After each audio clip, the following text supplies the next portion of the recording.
नमस्कार साथियों, एक बार फिर से आप सभी का आपके अपने चैनल क्रैक कंपटीशन एरा पर स्वागत है। तो आइए आज हम देखते हैं 31 दिसंबर 2022 के कुछ महत्वपूर्ण करंट अफेयर्स को। तो शुरू करते हैं पहले प्रश्न से कि समक्का सरलम्मा जतारा चर्चा का विषय बना हुआ है, यह क्या है? तो समक्का सरलम्मा जतारा एक द्विवार्षिक आदिवासी त्यौहार है। क्या है? यह द्विवार्षिक आदिवासी त्यौहार है। हाल ही में, दूसरा इसमें फैक्ट है, हाल ही में राष्ट्रपति द्रौपदी मुर्मू अपनी नॉर्थ ईस्ट यात्रा पर थी, जहां इन्होंने इस त्यौहार को संबोधित किया। और यह महोत्सव जो है दूसरे नाम से भी जाना जाता है। इसका दूसरा नाम है मेदराम जतारा, जो है इसके नाम से जाना जाता है। समक्का सरलम्मा त्यौहार किस राज्य का है? तो यह जो है तेलंगाना का एक त्यौहार है। राष्ट्रपति द्रौपदी मुर्मू ने इसका संबोधन नॉर्थ ईस्ट में किया, पर यह त्यौहार संबंधित है तेलंगाना से। समक्का सरलम्मा कौन थे? तो समक्का जो सरलम्मा दोनों थी, माँ बेटियाँ थी, और यह जो है काकतीय वंश से बहुत ही बहादुरी से लड़ी थी। तो इसी बारे में राष्ट्रपति द्रौपदी मुर्मू ने चर्चा किया था। तो इस महोत्सव का दूसरा नाम मेदराम जतारा है। यह तेलंगाना का त्यौहार है। दूसरा प्रश्न देखेंगे दोस्तों कि चर्चा का विषय रहा मुल्ला पेरियार क्या है? तो जो चर्चा का विषय रहा मुल्ला पेरियार एक बांध है। यह कहाँ का बांध है? तो मुल्ला पेरियार केरल का बांध है। अगला इसी में देखेंगे फैक्ट, मुल्लायार और पेरियार नदियों के संगम पर स्थित यह बांध है। यानी कि मुल्ला पेरियार जो बांध है, यह जो है मुल्लायार और पेरियार नदियों के संगम पर स्थित है। पेरियार नदी केरल की है, जैसा कि आप लोग पहले से जान गए। तो पेरियार नदी केरल की सबसे लंबी नदी है। सबसे लंबी नदी पेरियार है केरल की। तो ये प्रश्न पूछा जाता है कि पेरियार नदी कहाँ की है? तो पेरियार नदी केरल की है। तो इसी में अगला फैक्ट देखेंगे कि जो मुल्ला पेरियार बांध है, यह तमिलनाडु और केरल के बीच जो है विवाद का प्रमुख कारण है। मुल्ला पेरियार तमिलनाडु और केरल के बीच का विवाद का एक विषय बना हुआ है। अगला प्रश्न देखेंगे हम कि अमृत भारत स्टेशन योजना क्या है? तो अमृत भारत स्टेशन योजना जो है, यह रेलवे स्टेशनों को आधुनिक बनाने की रेल मंत्रालय की एक पहल है। यह रेलवे स्टेशनों को आधुनिक बनाने की रेल मंत्रालय की एक पहल है। क्या? अमृत भारत स्टेशन। अगला प्रश्न देखेंगे हम, हाल ही में जारी हुए सामाजिक प्रगति सूचकांक 2022 में कौन सा राज्य या केंद्र शासित प्रदेश शीर्ष स्थान पर रहे हैं? तो केंद्र शासित प्रदेश जो है पुडुचेरी, वह जो है पहले स्थान पर रहा है। इसके जारीकर्ता कौन है? यानी सामाजिक प्रगति सूचकांक 2022 का जारीकर्ता कौन है? तो institute for competitiveness and social progressive imperative जो है सामाजिक प्रगति सूचकांक का जारी करता है। और सामाजिक प्रगति सूचकांक का यह कौन सा संस्करण है? तो यह इसका पहला संस्करण है। इसके तहत हम देखेंगे पहले, दूसरे, तीसरे, चौथे नंबर पे राज्य कौन है? तो पहले नंबर पे पुडुचेरी है, दूसरे नंबर पे लक्षद्वीप है, तीसरे नंबर पे गोवा है, और चौथे नंबर पे जो है सिक्किम है। इसी के तहत हो गया। अगला हम क्वेश्चन देखेंगे दोस्तों, क्रांतिकारी उकियांग नांगवा जयंती या बलिदान दिवस किस दिन मनाया जाता है? इन्हीं क्रांतिकारी उकियांग नांगवा जयंती को ही बलिदान दिवस इन्हीं के जन्मदिन पे मनाया जाता है, जन्म दिवस के अवसर पे। तो यह बलिदान दिवस कब मनाया जाता है? तो प्रत्येक वर्ष 30 दिसंबर को मनाया जाता है। किसके उपलक्ष्य में? क्रांतिकारी उकियांग नांगवा जयंती जो मनाई जाती है। तो उकियांग जो है नांगवा जी क्या थे? यह एक महान स्वतंत्रता सेनानी थे, जो कहाँ से संबंधित थे, किस राज्य से? तो यह जो है मेघालय से संबंधित थे। दोस्तों इसी के साथ आइए देख लेते हैं दिसंबर माह के महत्वपूर्ण दिवस को। दिसंबर माह के जो महत्वपूर्ण दिवस है दोस्तों, आइए देखते हैं। 1 दिसंबर को एड्स दिवस मनाया जाता है। 2 दिसंबर को विश्व कंप्यूटर साक्षरता दिवस मनाया जाता है। 2 दिसंबर को ही राष्ट्रीय प्रदूषण नियंत्रण दिवस मनाया जाता है। 3 दिसंबर को विकलांग व्यक्तियों का अंतर्राष्ट्रीय दिवस मनाया जाता है। 4 दिसंबर को भारतीय नौसेना दिवस मनाया जाता है। 5 दिसंबर को विश्व मृदा दिवस मनाया जाता है। 7 दिसंबर को सशस्त्र सेना झंडा दिवस मनाया जाता है। 8 दिसंबर को सार्क चार्टर दिवस मनाया जाता है। 9 दिसंबर को अंतर्राष्ट्रीय भ्रष्टाचार विरोधी दिवस मनाया जाता है। 10 दिसंबर को अंतर्राष्ट्रीय मानवाधिकार दिवस मनाया जाता है। 11 दिसंबर को अंतर्राष्ट्रीय पर्वत दिवस मनाया जाता है। 14 दिसंबर को राष्ट्रीय ऊर्जा संरक्षण दिवस मनाया जाता है।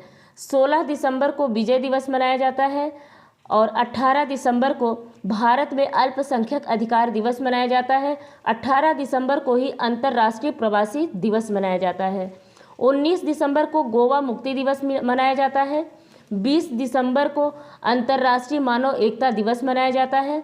22 दिसंबर को राष्ट्रीय गणित दिवस मनाया जाता है। किसके जयंती के उपलक्ष्य पर? तो श्रीनिवास रामानुजन जी के जयंती के उपलक्ष्य पर 22 दिसंबर को राष्ट्रीय गणित दिवस मनाया जाता है। 23 दिसंबर को किसान दिवस मनाया जाता है। किसकी जयंती के उपलक्ष्य पर? तो पूर्व प्रधानमंत्री चौधरी चरण सिंह जी की जयंती के उपलक्ष्य पर किसान दिवस मनाया जाता है, राष्ट्रीय किसान दिवस 23 दिसंबर को। 24 दिसंबर को राष्ट्रीय उपभोक्ता अधिकार दिवस मनाया जाता है। 25 दिसंबर को सुशासन दिवस मनाया जाता है भारत में अटल बिहारी वाजपेयी की जयंती पर। 26 दिसंबर को वीर बाल दिवस मनाया गया। अंतिम सिख गुरु गोविंद सिंह जी के 4 पुत्रों के साहस और शहादत को श्रद्धांजलि देने के लिए वर्तमान सरकार ने वीर बाल दिवस मनाने का संकल्प लिया और ये 26 दिसंबर को मनाया गया वीर बाल दिवस, पहला वीर बाल दिवस मनाया गया है। और 14 नवंबर को एक मनाया जाता है, तो वह बाल दिवस मनाया जाता है हमारे प्रथम प्रधानमंत्री जवाहरलाल नेहरू जी के जन्म दिवस पर। और यह 26 दिसंबर को मनाया गया वीर बाल दिवस। गुरु गोविंद सिंह के जो 4 पुत्र थे उनके साहस और शहादत को श्रद्धांजलि देने के लिए मनाया गया। अगला प्रश्न देखेंगे कि किस भारतीय अमेरिकी मूल नागरिक को अंतरिक्ष सलाहकार समूह में नामित किया गया? कहाँ के अंतरिक्ष सलाहकार समूह में नामित किया गया? तो यूएसए के अंतरिक्ष सलाहकार समूह में नामित किया गया। उनका नाम क्या है भारतीय मूल के उस व्यक्ति को? तो राजीव बड्याल है उनका नाम। और इन्हें जो है अमेरिकी उपराष्ट्रपति कमला हैरिस ने अंतरिक्ष सलाहकार समूह में नामित जो 30 अंतरिक्ष विशेषज्ञ हैं उनमें शामिल किया गया। किसे? राजीव बड्याल को। अगला प्रश्न देखेंगे दोस्तों कि म्यांमार की अदालत ने किस नोबेल पुरस्कार विजेता को भ्रष्टाचार के आरोप में 7 वर्ष की जेल की सज़ा सुनाई है? तो आंग सान सू की वहाँ की नेता है म्यांमार की, उन्हें जो है यह सज़ा सुनाई गई है। अभी वहाँ जो है सेना का शासन है, वहाँ तख्ता पलट हो गया था कुछ महीने पहले। और जो है आंग सान सू की वहाँ शुरू से लोकतंत्र के लिए लड़ाई लड़ रही हैं। कभी वहाँ सेना का शासन होता है तो कभी अभी लोकतंत्र कुछ था शासन, लेकिन वहाँ जो है सेना ने तख्ता पलट कर दिया और आंग सान सू की को 7 वर्ष की जेल की सज़ा सुनाई गई है। अगला प्रश्न देखेंगे हम इसी में कि महानतम पूर्व फुटबॉलर पेले का निधन हो गया, वे किस देश से संबंध रखते थे? तो महान पूर्व फुटबॉलर पेले जो है ब्राज़ील से संबंध रखते थे। इसी के तहत है फैक्ट कि इन्होंने 21 साल के कैरियर में 1281 गोल करने का वर्ल्ड रिकॉर्ड बनाया है। 1281 गोल करने का वर्ल्ड रिकॉर्ड बनाया है। महान फुटबॉल खिलाड़ी पेले जो है अपने खेल के दौरान ब्राज़ील के लिए इन्होंने 3 बार वर्ल्ड कप ट्रॉफी जीती। कितनी बार? 3 बार वर्ल्ड कप ट्रॉफी जीती। अगला प्रश्न देखेंगे हम दोस्तों कि बेंजामिन नेतन्याहू ने दिसंबर 2022 में 6ठी बार किस देश के प्रधानमंत्री बने? तो बेंजामिन नेतन्याहू 6ठी बार इजराइल के प्रधानमंत्री बने। इसी के साथ दोस्तों आइए हम देख लेते हैं और अन्य राष्ट्राध्यक्षों को। सभी देशों के राष्ट्राध्यक्ष हम देख लेते हैं जल्दी जल्दी कि अमेरिका के राष्ट्रपति जो बिडेन है, अमेरिका की उपराष्ट्रपति कमला हैरिस हैं, कनाडा के जो प्रधानमंत्री हैं जस्टिन ट्रूडियो हैं, ब्रिटेन के प्रधानमंत्री ऋषि सुनक हैं, जापान के प्रधानमंत्री फूमियो किशिडो हैं, दक्षिण कोरिया के राष्ट्रपति यून सुक योल हैं, बांग्लादेश के प्रधानमंत्री शेख हसीना हैं, पाकिस्तान के प्रधानमंत्री शहबाज शरीफ हैं, श्रीलंका के जो प्रधानमंत्री हैं वह दिनेश गुणवर्धन हैं, श्रीलंका के राष्ट्रपति रानिल विक्रमसिंघे हैं, नेपाल की राष्ट्रपति विद्या देवी सिंह भंडारी हैं, ऑस्ट्रेलिया के प्रधानमंत्री एंथोनी एल्बनीज हैं, न्यूजीलैंड की प्रधानमंत्री जेसिडा अर्डेन हैं, हंगरी की राष्ट्रपति कौन है? तो कैटलिन नोवाक हैं, बारबाडोस की पहली महिला प्रधानमंत्री सैंड्रा मेसन है। सैंड्रा मेसन जो है बारबाडोस की पहली महिला प्रधानमंत्री हैं। जर्मनी के राष्ट्रपति कौन है? तो फ्रैंक वाल्टर स्टीनमियर हैं। पुर्तगाल के प्रधानमंत्री एंटोनियो कोस्टा हैं। कजाकिस्तान के प्रधानमंत्री अली खान इस्माइलोव हैं। कजाकिस्तान के प्रधानमंत्री अली खान इस्माइलोव हैं। इंडोनेशिया के राष्ट्रपति जोको विडोडो हैं। इंडोनेशिया के जो राष्ट्रपति हैं वह जोको विडोडो हैं। दक्षिण अफ्रीका के राष्ट्रपति सिरिल रामाफोसा हैं। ब्राजील के राष्ट्रपति लुइज इनासियो लूला डा सिल्वा है। कौन? लुइज इनासियो लूला डा सिल्वा जो है ब्राजील के राष्ट्रपति बने हैं।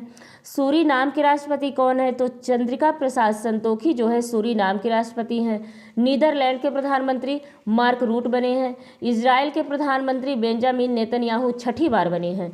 इजराइल के राष्ट्रपति इसाक हरजोग हैं। ईरान के राष्ट्रपति इब्राहिम रईसी हैं। मलेशिया के जो नए प्रधानमंत्री बने हैं वो कौन है? तो इस्माइल साबरी बने हैं। लेबनान के नए प्रधानमंत्री नजीब मिकाती बने हैं। मैक्सिको की राष्ट्रपति एंड्रेस मैनुअल लापेज हैं। कौन? एंड्रेस मैनुअल लापेज मैक्सिको के राष्ट्रपति बने हैं। इथियोपिया के प्रधानमंत्री कौन बने हैं? तो अबी अली अहमद जो है इथियोपिया के प्रधानमंत्री बने हैं। मंगोलिया के राष्ट्रपति कौन है? तो उखना खुरेलसुख। कौन? उखना खुरेलसुख मंगोलिया के राष्ट्रपति बने हैं। इराक के राष्ट्रपति कौन है? तो अब्दुल लतीफ़ राशिद जो है इराक के राष्ट्रपति बने हैं। इटली की प्रधानमंत्री कौन बनी है? तो जॉर्जिया मेलोनी जो है इटली की प्रधानमंत्री हैं। स्लोवेनिया की राष्ट्रपति कौन बनी है? तो नताशा पिरकमुसर जो है स्लोवेनिया की राष्ट्रपति बनी है। अगला प्रश्न देखेंगे इसी में हम कि किसने वित्तीय स्थिरता रिपोर्ट दिसंबर 2022 जारी किया? तो वित्तीय स्थिरता रिपोर्ट जो जारी की जाती है वह रिजर्व बैंक ऑफ इंडिया यानी भारतीय रिजर्व बैंक या फिर आरबीआई के द्वारा जारी की जाती है। कौन सी रिपोर्ट? वित्तीय स्थिरता रिपोर्ट आरबीआई के द्वारा जारी की जाती है। और यह रिपोर्ट वर्ष में कितनी बार जारी की जाती है? तो यह रिपोर्ट वर्ष में 2 बार जारी की जाती है। कितनी बार जारी की जाती है? तो 2 बार यह रिपोर्ट वर्ष में जारी की जाती है। कौन सी? वित्तीय स्थिरता रिपोर्ट जो है। अगला प्रश्न देखेंगे कि किस राज्य में नीम के पेड़ों को डाईबैक रोग से पहचाना गया? तो यह तेलंगाना राज्य में पहचाना गया। अब यह पूछेगा कि अभी हाल फिलहाल में चर्चा का विषय रहा डाईबैक रोग किससे संबंधित है? तो यह जो है नीम के पेड़ से संबंधित एक रोग है। डाईबैक रोग से सभी उम्र के जो नीम के पेड़ हैं उनकी पत्तियां, टहनियां और फूल प्रभावित होते हैं। अगला प्रश्न इसी में देखेंगे हम दोस्तों कि भारतीय राष्ट्रीय कांग्रेस यानी आईएनसी इंडियन नेशनल कांग्रेस किस दिन अपना स्थापना दिवस मनाती है? तो यह जो है 28 दिसंबर को अपना स्थापना दिवस मनाती है। जो कांग्रेस का पहला अधिवेशन हुआ था कब हुआ था? तो कांग्रेस का जो पहला अधिवेशन हुआ था तो वह 28 दिसंबर 1885 को हुआ था। यह कहाँ हुआ था? तो यह बॉम्बे के गोकुलदास तेजपाल संस्कृत कॉलेज में आयोजित किया गया था। कहाँ पे? बॉम्बे के गोकुलदास तेजपाल संस्कृत कॉलेज में आयोजित किया गया था। क्या? भारतीय राष्ट्रीय कांग्रेस की पहला स्थापना अधिवेशन। अगला प्रश्न देखेंगे कि भारत सरकार ने उड़द और अरहर दालों के मुक्त आयात को किस वर्ष तक बढ़ा दिया है? तो इस मुक्त आयात को उड़द और अरहर दालों के मुक्त आयात को भारत सरकार ने 31 मार्च 2024 तक बढ़ा दिया है। क्या? 31 मार्च 2024 तक बढ़ा दिया है। अगला प्रश्न देखेंगे दोस्तों कि प्रधानमंत्री मोदी जी की मां का अभी निधन हो गया है। वह किस वर्ष में अपनी अंतिम सांस ली? कितने वर्ष की थी? तो वह 100 वर्ष तक के अंत में अपनी अंतिम सांस ली, यानी वह 100 वर्ष की थी जब उनकी मृत्यु हुई। एक पुस्तक है कि अम्बेडकर अ लाइफ जो पुस्तक है उसके लेखक कौन है? तो शशि थरूर साहब अम्बेडकर अ लाइफ पुस्तक के लेखक हैं। आइए इसी के साथ देख लेते हैं हम अन्य महत्वपूर्ण प्रश्नों पुस्तक से संबंधित प्रश्नों को। जो 2022-21 की नवीनतम पुस्तकें हैं उसे हम देख लेते हैं। ये क्योंकि प्रश्न हर एग्जाम में पूछा जाता है। पुस्तक का नाम एक तरफ है, एक तरफ लेखक है। अम्बेडकर अ लाइफ यह शशि थरूर ने लिखा। अ कन्फ्यूज्ड माइंड स्टोरी साहिल सेठ ने लिखा जो IRS है। क्या? अ कन्फ्यूज्ड माइंड स्टोरी। डिकोडिंग योग सूत्र बाय पतंजलि, डिकोडिंग योगा सूत्र बाय पतंजलि यह किसने लिखा है? तो डिकोडिंग योग सूत्र बाय पतंजलि इसे जय सिंघानिया और आचार्य कौशल ने लिखा है। किसे? जय सिंघानिया और आचार्य कौशल ने डिकोडिंग योग सूत्र बाय पतंजलि को लिखा है। प्लेस कोल्ड होम किसने लिखा है? प्लेस कोल्ड होम जो है प्रीति सिनॉय ने लिखा है। अगला हम देखेंगे इसी में the struggle for police reforms in India. The struggle for police reforms in India के लेखक कौन है? तो प्रकाश सिंह जो है the struggle for police reforms India के लेखक हैं। टॉम्ब एंड सैंड यह किसने लिखा है? गीतांजलि श्री ने लिखा है। टॉम्ब एंड सैंड किसने लिखा है? गीतांजलि श्री ने लिखा है। इन्हीं रेत की समाधि के लिए इनकी जो पुस्तक है इसके लिए इन्हें बुकर पुरस्कार इस किताब के लिए दिया गया। The tiger of Dras, the tiger of Dras इसे किसने लिखा है? तो मीना नैयर ने द टाइगर ऑफ द्रास लिखा है। अगला देखेंगे बुक कि बिरसा मुंडा जनजाति नायक, बिरसा मुंडा एक जनजाति नायक जो है, बिरसा मुंडा जनजाति नायक, इसे किसने लिखा है? तो आलोक पाल ने बिरसा मुंडा जनजाति नायक लिखा है। अगला देखेंगे unfilled barrel India oil story, unfilled barrel India oil story इसे किसने लिखा है? तो इसे जो है ऋचा मिश्रा ने लिखा है। Unfilled barrel India oil story Richa Mishra ने लिखा है। अटल बिहारी वाजपेयी यह किसने लिखा है? तो अटल बिहारी वाजपेयी सागरिका घोष ने लिखा है। किसने? सागरिका घोष ने लिखा है। गोल्डन बॉयज नीरज चोपड़ा इसे किसने लिखा है? तो नवदीप सिंह गिल ने गोल्डन बॉयज नीरज चोपड़ा को लिखा है। किसने? नवदीप सिंह गिल ने गोल्डन बॉय नीरज चोपड़ा को लिखा है। India that is Bharat, India that is Bharat यह किसने लिखा है? तो यह जो है जे साईं दीपक ने लिखा है। India that is Bharat written by वो जे साईं दीपक ने लिखा है। फियरलेस गवर्नेंस, फियरलेस गवर्नेंस जो है किसने लिखा है? तो किरण बेदी ने फियरलेस गवर्नेंस लिखा है। 10 ट्रिलियन ड्रीम, 10 ट्रिलियन ड्रीम किसने लिखा है? तो सुभाष गर्ग ने 10 ट्रिलियन ड्रीम को लिखा है। The legend of Birsa Munda यह किसने लिखा है? एक है बिरसा मुंडा जनजाति नायक और एक है the legend of Birsa Munda. तो द बिरसा मुंडा जनजाति नायक आलोक पाल ने लिखा है और the legend of Birsa Munda जो है तुहीन सिन्हा और अंकित वर्मा ने लिखा है। किसने? तुहीन सिन्हा और अंकित वर्मा ने the legend of Birsa Munda लिखा है।